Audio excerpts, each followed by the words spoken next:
بسم اللہ الرحمن الرحیم اللہم صل علی محمد وآل محمد۔ دو اہم چیزیں، دو مضبوط چیزیں تمہارے درمیان چھوڑ جا رہا ہوں، ان دونوں کا دامن ہرگز نہ چھوڑنا۔ اگر چھوڑو گے تو گمراہ ہو گے، اگر نہیں چھوڑو گے تو گمراہ نہیں ہوگا۔ اس سے پہلے مقدمتاً فرش ادا کی اہمیت آپ کے ذہنی میں بیان کرنا محسوس کرتا ہوں۔ 2022 آپ 2 سال پہلے جائیے، 2021 اور 2022، یہ 2 سال کا جو زمانہ گزرا بہت ہی دہشتناک، ڈراؤنا، خوفناک منظر گزرے۔ یعنی ایک ایسا زمانہ ہو گیا کہ ایک دوسرے سے خوف کھانے لگا، لوگ اپنے اپنے دھرم میں مقید ہو گئے، لاک ڈاؤن لگا دیا گیا۔ تمام واقعات آپ کے ذہن میں ہیں۔ ایک وحشتناک تھی، خوفناک منظر تھا، اور مہینہ پورا سال گزرتا رہا، تو 2 سال پورا اسی میں گزر گیا۔ اسی 2 سالوں میں ایام رمضان بھی آیا، ایام محرم بھی آیا۔ رمضان جب آیا تو ہمارے لیے فتویٰ آ گیا کہ تم دیکھو نماز تو نہیں چھوڑ سکتے ہو، مسجد میں جاؤ، اگر جماعت کر رہے ہو تو مسلح فاصلے میں بچھاؤ، مسلح فاصلے میں بچھاؤ۔ کیوں؟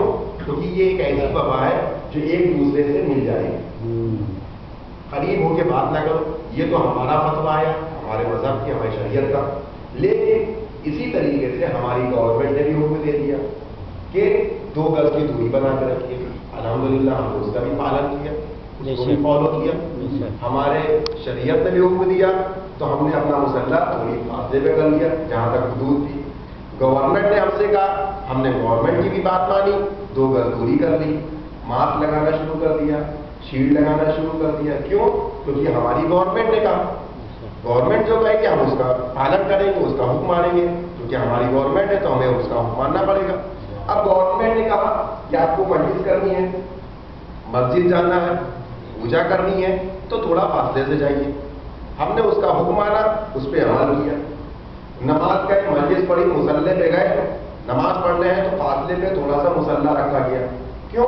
کیونکہ یہ وبا ایسی ہے، بیماری ایسی ہے، ایک دوسرے کو لگنے نہ پائے، تو ہم نے ایک دوسرے سے بچنے کے لیے فاصلہ کر دیا۔ کس کے لیے؟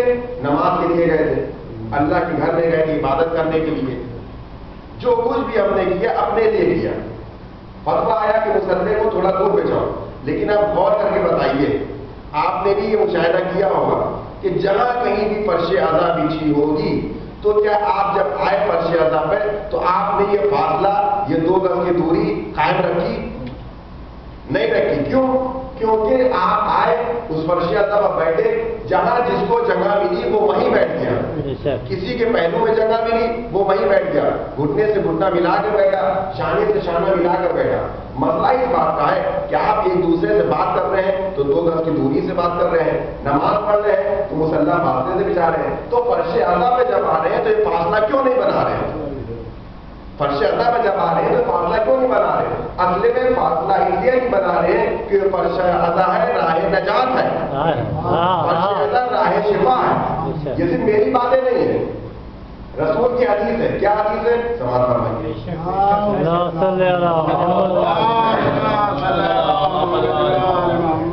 اللہ جب کسی قوم پہ عذاب بھیجتا ہے تو عذاب بھیجنے سے پہلے اس دور کے نبی کو حکم دیتا کہ دیکھو عذاب آنے والا ہے، عذاب سے بچنے کی تیاری کر دو۔ جناب نوح کا طوفان آنے والا تھا، آندھی آنے والی تھی، طوفان آنے والا تھا، تو اللہ نے پہلے ہی کہا تھا کہ کشتی بنا لو، ایک کشتی بنا لو کہ جب میرا عذاب آئے گا تو جو تمہارے پیروکار ہوں گے، میری اطاعت کرنے والے ہوں گے، وہ اس کشتی پہ سوار ہو جائیں گے تو تم لوگ غرق نہیں ہوگے۔ یعنی ابھی طوفان نہیں آیا ہے، ابھی اللہ کا عذاب نہیں آیا ہے، عذاب آنا بہت دور کی بات، لیکن کشتی ابھی بنائی جا رہی ہے، عذاب سے بچنے کا ذریعہ بنا رہے ہیں۔ تو جو لوگ اللہ کی اطاعت میں نہیں تھے، نبی کو نہیں مانتے تھے، وہ لوگ نبی کو دیکھ کے ہنستے تھے کہ آندھی کا تصور نہیں ہے، طوفان کا تصور نہیں ہے، تو یہ کشتی بنا رہے ہیں، یہ کشتی بنا رہے ہیں۔ جب ڈوبے تب پتا چلا کہ نوح کشتی کیوں بنا رہے ہیں۔ یہی زمانہ آج کا ہے کہ ہم اہل بیت کے فضائل پڑھتے ہیں اہل بیت کے فضائل پڑھتے ہیں، ان کو فضائل سے کیا ملتا ہے؟ جب یہ ڈوبیں گے پتہ چلے گا کہ بے شک بے شک، سبحان اللہ جب سبحان یہ اللہ، ڈوبیں گے تب پتہ چلے چلے، گا۔ بے شک۔ ہم لوگوں نے کشتی بنائی، عذاب آ گیا۔ تو اللہ اپنے بندوں کے لیے جب عذاب بھیجتا ہے تو عذاب سے پہلے عذاب سے بچنے کا ذریعہ بتا۔ بے شک۔ تو آخری نبی کے دور کا یہ دور ہے جو ہمارے آخری نبی ہے، کیونکہ اول محمد وسطن محمد، تو آخری ہمارا فرد غیب میں تو آخری محمد ہے۔ تو جب آخری نبی دنیا سے جا رہے تھے، انہوں نے آنے والی قیامت تک کے لیے عذاب سے بچنے کے لیے ایک حدیث بیان کیا۔ کیا فرمائی؟ ان الحسین مصباح الہدی و سفینۃ النجات۔ حسین سفینہ نجات ہے، ہدایت کا چراغ ہے۔ یعنی نبی کو پتا تھا کہ آنے والے زمانے میں ایک وبا پھیلے گی، ایک بیماری آئے گی، اگر اس بیماری سے بچنا ہو تو حسین کی کشتی میں سوار ہو جانا۔ حسین کی کشتی کوئی اور نہیں ہے،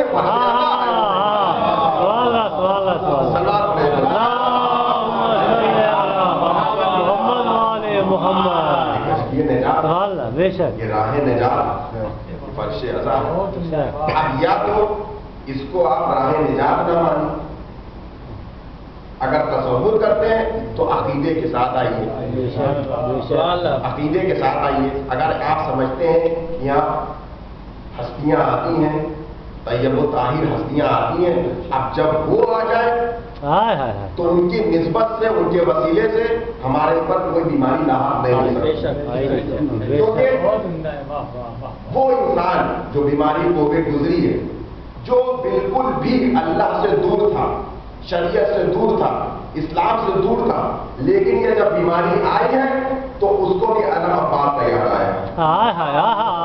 جو لوگ یہ سب سے دور تھے ان کے گھروں میں بھی فریادی ماتم ہو گئے۔ جب کچھ ہوتا ہے تو یاد سے پہلے بیٹھی آتے ہیں، کچھ بھی ہو جائے، ہمارے گھر تھوڑی سی بیماری ہو جاتی ہے، علامہ پاک کے سائے میں چلو، درگاہ چلو، گھر میں فریادی ماتم کر لو۔ کیوں؟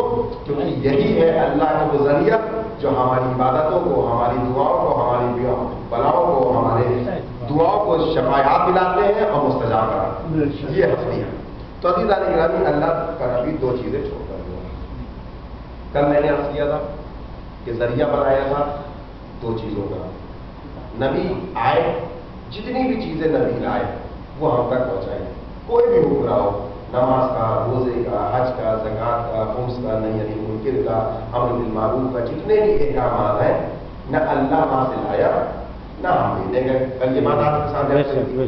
اچھا، نماز کا حکم لاتے رہے نبی، ہم تک پہنچاتے رہے، بڑی اچھے طریقے سے دیتے رہے اور ہم اس پر عمل کرتے بھی رہے۔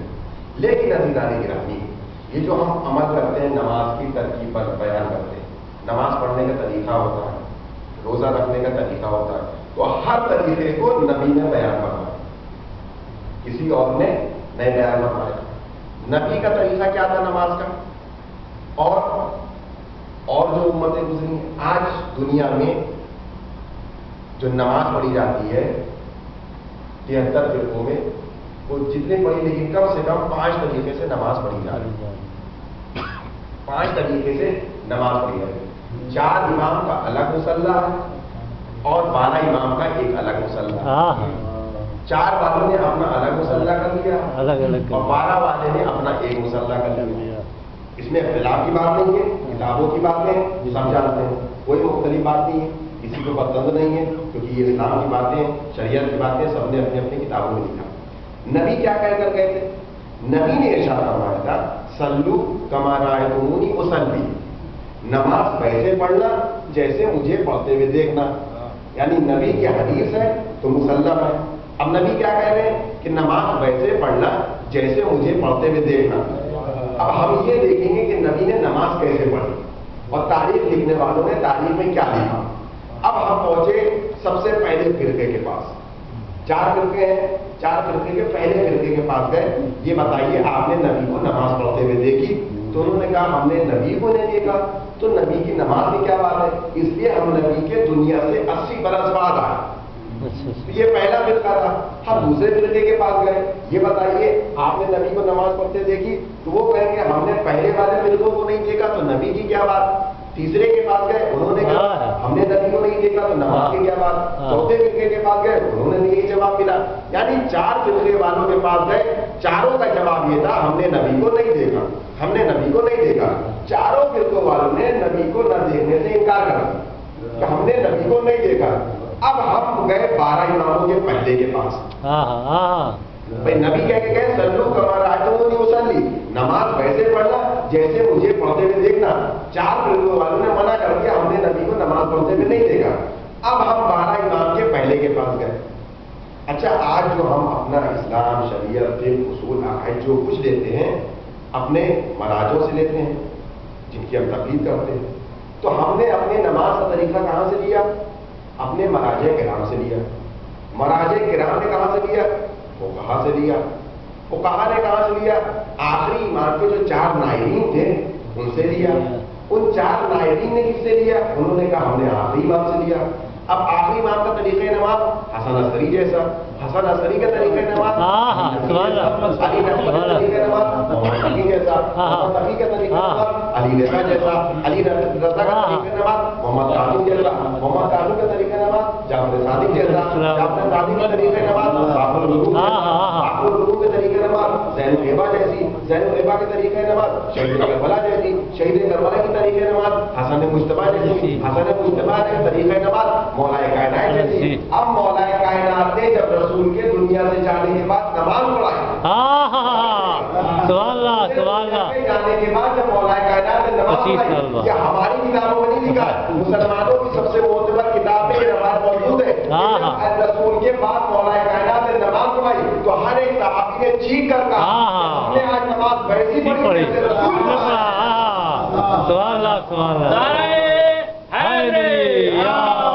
آواز بلند نعرہ تلوار اللہم صلی علی محمد و آل محمد. سبحان اللہ سبحان اللہ. ہم نے طریقہ نماز رسول سے لیا اور رسول سے تسلسل چلتا ہوا آج ہم تک پہنچا. نبی کہہ گئے سلو کما رأیتمونی اصلی, نماز ویسے پڑھنا جیسے پڑھتے ہوئے دیکھنا.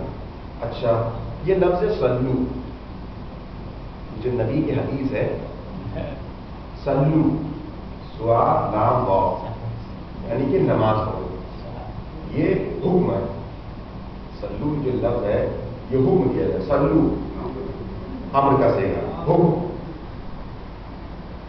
پڑھنا ہے تمہیں, واجب, کمپلسری ہے. سلو یہ نبی کی حدیث ہے.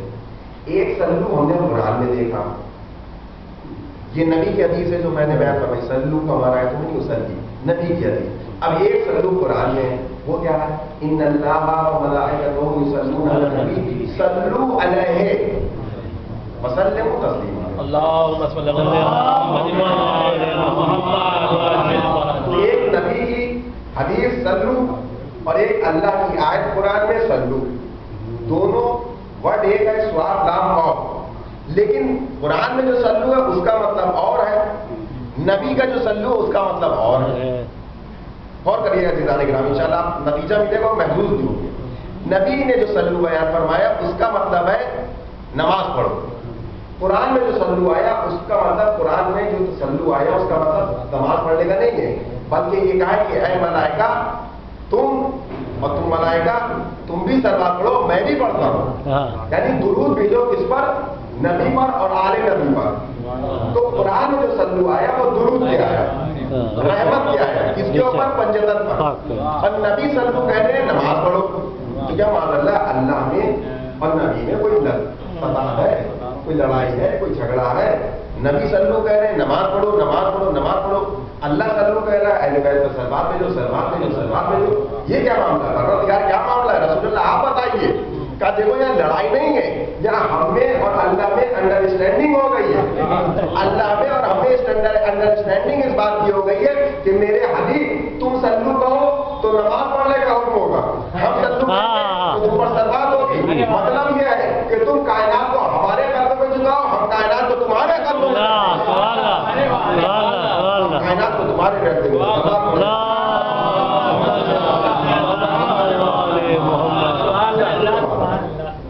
ورڈ ایک ترجمہ الگ الگ ہو گیا کہ تم کائنات کو ہماری قدموں میں رکھو, ہم تمہارے قدموں میں پوری کائنات کو رکھتے. اہل بیت اب نماز کا حکم آیا، نماز ہم نے پڑھی. اچھا انسان، اس سے پہلے بھی عرض کیا تھا، ہر انسان کے دل میں ایک لالچ ضرور ہوتی ہے.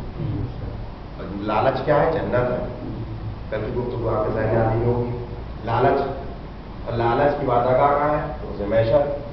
اب یہ انسان روز محشر جب اپنی نمازوں کی گٹری لے کر چلا، فرشتوں نے اس کے اعمال نکالے. نماز ایک قبول، روزہ ایک قبول، حج ایک قبول، یعنی ہر عبادتوں پہ فرشتہ میں ٹیک لگا رہا ہے، یعنی سارے اعمال ہمارے قبول ہو رہے ہیں.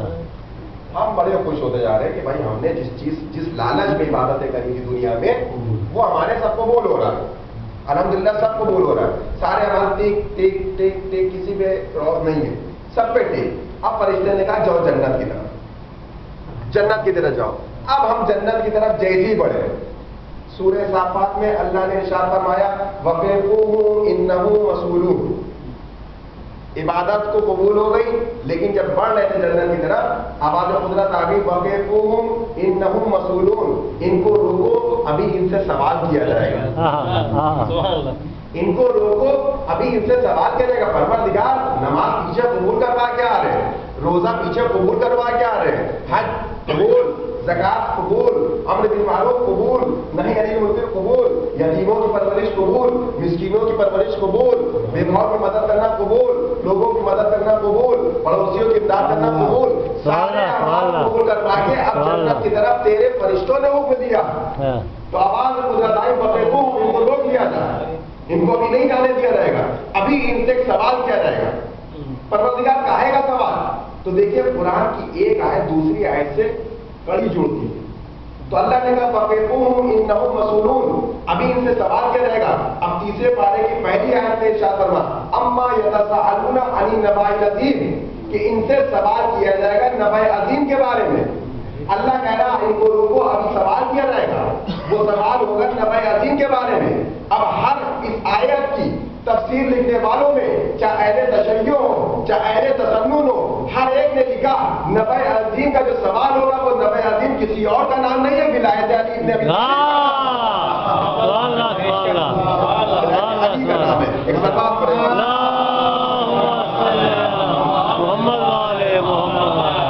نبأ عظیم. تو کس کا سوال کیا جائے گا روز محشر؟ نبأ عظیم کا سوال کیا جائے گا. وہ نبأ عظیم کیا ہے؟ سب سے بڑی خبر. نبا، نبا کہتے ہیں خبر کو. پوری سورہ ہے قرآن میں، سورہ نبا. نبا کہتے ہیں خبر کو، اور نبی کہتے ہیں خبر دینے والے. نبی کہتے ہیں جیسے وہاں کی ساری خبریں اللہ کے ہم تک پہنچائی، نبی نے یہ خبریں دینے والے. اسی لیے ہمارے پیغمبر کا، محمد کا، سرکار کا ایک لقب ہے مخبر صادق، سچی خبر دینے والا. یعنی جتنی خبر وہ وہاں سے لائے گا وہ سب سچی ہی ہوگی. نماز کی خبر لائے گا تو سچی ہوگی، انکار نہیں کر سکتے. روزے کی خبر لائے گا سچی ہوگی. اب چاہے لے کر آئے، چاہے اللہ غدیر حکم میں خبر پھیلوائے، سب سچی ہوگی. چاہے نماز کی ہو چاہے علی کی ولایت کی ہو، تو ایک خبر پھیلائی. اب ہمیں روک دیا گیا. اچھا روکا گیا ولایت کے لیے. اب ایک مثال اس کو بات واضح کرتے ہیں. آپ مال جاتے ہیں، مال میں جاتے ساتھ ایک ٹرالی اٹھاتے ہیں. اس میں مال میں جتنا سامان ہوتا ہے جو آپ کو خریدنا ہوتا ہے وہ رکھتے رہتے ہیں. اٹھایا رکھا اتنے میں ایک سیلس مین بھی آ گیا. اس نے کہا صاحب یہ لے لیے، ایک کے ساتھ ایک فری ہے. وہ بس ٹرالی ہماری بھرتے جا رہا ہے، لیکن ہم سے کوئی سوال نہیں کر رہا ہے، نہ کوئی اجرت دے رہا ہے، نہ کچھ مانگ رہا ہے، نہ پیسے مانگ رہا ہے، بس ٹرالی بھر رہا ہے. یہ بھی لے لیے، یہ بھی لے لیے، ایک کے ساتھ فری ہے، ایک کے ساتھ 1 بائی 1 فری. یہ بھی لے لیے، یہ بھی لے لیے. اب رکھتے جا رہے ہیں، بھرتے جا رہے ہیں. اب ہم نے جب پوری ٹرالی بھر دی، اب ہم نکلے ایگزٹ کی طرف. جیسے ہی پار کرنے والے تھے ایگزٹ، وہاں پہ روک لیا گیا. بھائی اب کیوں روکا؟ جب مال بھر رہے تھے، سامان خرید رہے تھے، تب تو روکا نہیں. اس وقت نہیں روکا. اس وقت آپ نے اپنی سامان، اپنے دل سے، اپنی خواہش سے سامان بھرا. اب ان سامان کی اجرت کون دے گا؟ یہ سارے سامان کی اجرت کون گا؟ اب آپ کو اس کی اجرت دینا پڑے گی. ہم زندگی بھر نماز پڑھتے رہے، روزہ رکھتے رہے، سارے عمل انجام دیتے رہے، لیکن میدان محشر میں جب جنت کے دروازے میں پڑے تو اللہ نے کہا روکو، اب ان سے اس کی اجرت مانگو.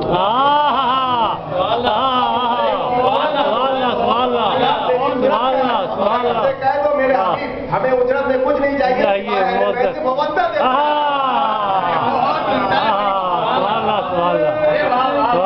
یا علی نعرہ تلوار محمد والے یا علی آواز بلند نعرہ تلوار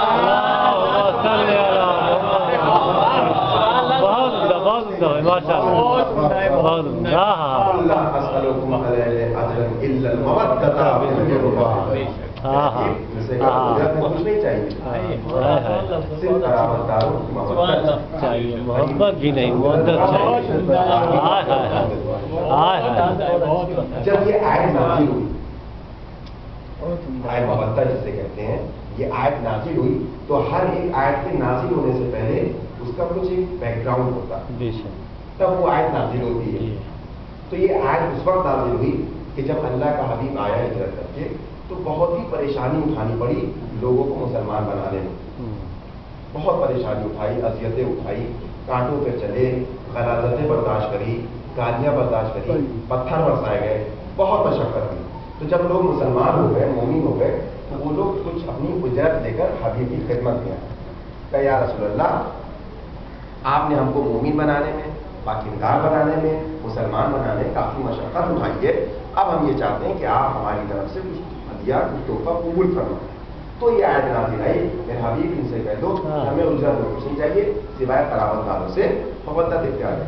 تو پوچھنے والے نے پوچھا میرا یا رسول اللہ، ہر انسان کی ایک فیملی ہوتی ہے، ایک بہت بڑا خاندان ہوتا ہے، تو ویسی رسول اللہ کا ماشاء اللہ بہت بڑا خاندان تھا جو کچھ زبردستی تھوپ دیے گئے تھے رسول پہ. تو کیا اللہ نے سب سے اختیار کرنے کے لیے کہا؟ جتنے خاندان تھے، جتنے حجرے تھے، کہ سب سے مودت اختیار کرنے کا؟ تو حبیب نے سب کا نام نہیں لیا بلکہ پنجتن کا نام لیا. ان کا نام لیا جو کبھی چادر تطہیر میں نظر آئے، ان کا نام لیا جو کبھی میدان مباہلہ میں نظر آئے. رسول نے صرف پنجتن کا نام لیا. تو لوگوں نے اعتراض کیا، یہ تو رسول نے اپنی رشتے دار کی وجہ سے نام لے لیا. علی ان کے داماد ہیں، بھائی بھی ہیں، اس لیے نام لے لیا. سیدہ ان کی بیٹی ہیں، اس لیے نام لے لیا. حسن حسین ان کے نواسے ہیں، اس لیے نام لے لیا. تو دیکھیے رشتے داری کی وجہ سے نام نہیں لیا بلکہ پنجتن کے رتبے کی وجہ سے نام لیا. رشتے داری یہاں مقصود نہیں تھی، پنجتن کا رتبہ تھا. اگر آپ کہتے دلیل کیا ہے تو دلیل سنیے. محمد ابن عبداللہ رسول اللہ، ان کی اطاعت کو واجب قرار دیا گیا. قرآن میں ہے اطیع اللہ و اطیع الرسول، اللہ کی اطاعت کرو اور اس کے رسول کی اطاعت کرو. تو اطاعت کو واجب قرار دیا گیا. تو یہ جو اطاعت کو واجب قرار دیا گیا تو کیوں دیا گیا؟ یہ عبداللہ کے بیٹے اس لیے واجب قرار دیا گیا، یہ عبد المطلب کے پوتے ہیں اس لیے واجب قرار دیا گیا، یہ جناب آمنہ کے لال ہیں اس لیے واجب قرار دیا. اس لیے واجب نہیں قرار دیا. یہاں اطاعت کا سبب رشتہ نہیں ہے بلکہ ان کی نبوت ہے. ان کی اطاعت واجب ہونے کا سبب ان کی نبوت ہے، ان کی رسالت ہے. اسی طریقے سے علی کی ولایت کا سبب ان کا رشتہ نہیں ہے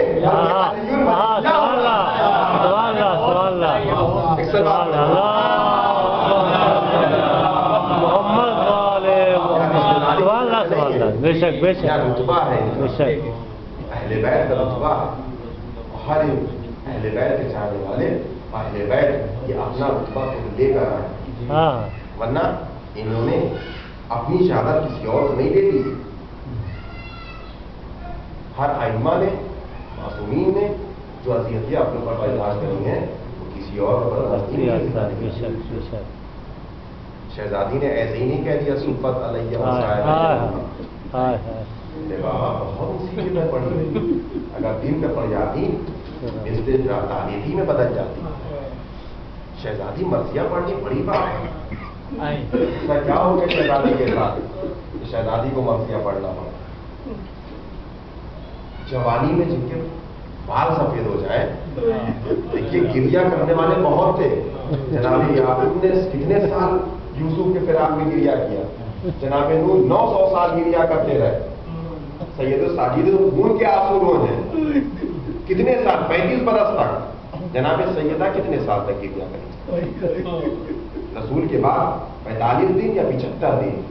ان 45 اور 75 دن میں سیدہ کے بال سفید ہو گئے. تو امام نے سب سے زیادہ گریا کرنے والوں کا نام. تو پوچھنے والے نے پوچھا مولا جناب نوح 900 سال، جناب یعقوب 40 برس تک، سید سجاد 35 سال تک روتے رہے اور سیدہ 45 دن 75 دن. ان کے رونے میں سیدہ کے رونے میں فرق ہے. وہ روئے تھے تو سلامت تھے, سیدہ روئی تھی بالوں کو سفید ہو گئے, آنکھوں کی بینائی چلی گئی تھی, کمر ٹوٹی ہوئی تھی. ہاں عزیزان گرامی, آج 5-6 محرم ہو گئی. اب حسین کا کنبہ ہم قریب ہوتے جا رہے ہیں. اصحاب و انصار کا مصائب سن رہے تھے, آج چاہتے ہیں حسین کے اس چشماہے کا مصائب ہو. اتنا مظلوم چشماہا تھا. حسین علیہ السلام نے جب استغاثہ بلند کری کربلا کے میدان میں, حل من ناصر ینصرنا حل من مغیث یغیثنا, تو علی اصغر نے اپنے آپ کو جھولے سے گرا. حسین نے خیمے میں آیا, کہا بہن زینب کیا ہے؟ کہا آپ کی آواز استغاثہ نے علی اصغر کو جھولے سے گرا. حسین مشیت کی سمجھ گئے, کلام علی اصغر کو میرے حوالے کر دو. رباب کے سامنے نہیں گئے, کیوں؟ کیونکہ ماں کا دل تھا اصغر کو دیکھ کر تڑپ جاتی. رباب کے پاس نہیں گئے, علی اصغر کو لیا, ایک سفید کپڑے میں علی اصغر کو لپیٹا, ایسا لپیٹا جیسے کوئی کفن ایک جنازہ لپیٹا جاتا ہے, اور لپیٹنے کے بعد چھپا کر باہر نکلے.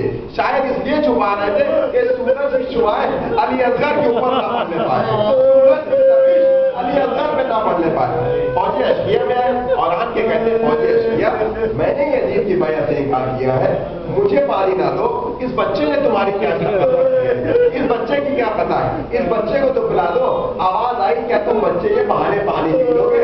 ہم بچے کے بہانے پانی نہیں پلائیں گے. بس اتنا سننا تھا. جو حسین اس شعاع کے چھپاتے ہوئے, سورج کی تپش سے چھپاتے ہوئے ہوا میں لپیٹ کر رہے تھے, اسی حسین نے علی اصغر کو کربلا کی گلتی میں لٹانا تھا. ایسے تڑپنے لگے جیسے مچھلی باہر نکلتی ہے پانی سے, کبھی منہ کو کھولتی ہے کبھی بند کرتی ہے. علی اصغر کربلا کی ریت پر تڑپنے لگے. دیکھیے علی اصغر نے جو پانی کا ایک مرتبہ عمر سعد کہتا ہے اے حسین کے کلام کو پتہ کر دے, ایسا کلام الحسین, حسین کو کلام کو پتہ کر دے. حسین کو جیسے ہی ہاتھوں میں لیا علی اصغر کو, ادھر کربلا نے تیر کو کمان میں جوڑا. سلاس له شعاب, 3 بھالوں والا تیر. وہ ایسا تیر تھا کہ جسے گھوڑے کو گردن میں مارا جاتا تھا.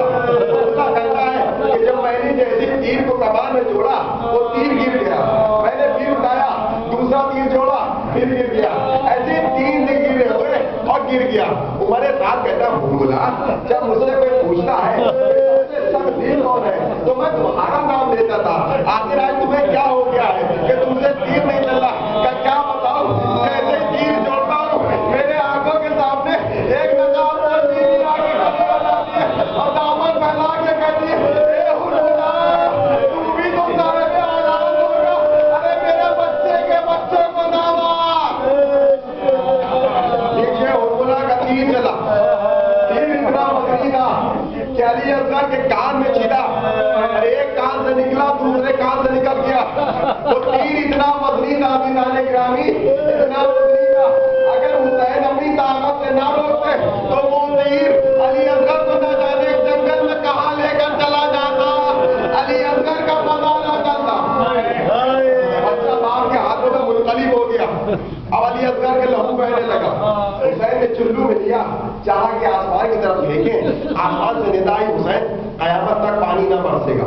زمین کی طرف سے لہو کو پھینکے, زمین سے آواز آئی اے حسین قیامت تک اناج نہ ہوگا. حسین مظلوم نے علی اصغر کا خون لے کے داڑھی سے لاک کر لیا اور آواز بھی مرمر دکھا رہا, اسی علی اصغر کی موت کے ساتھ تمہاری موت کا پیار. حسین نے علی اصغر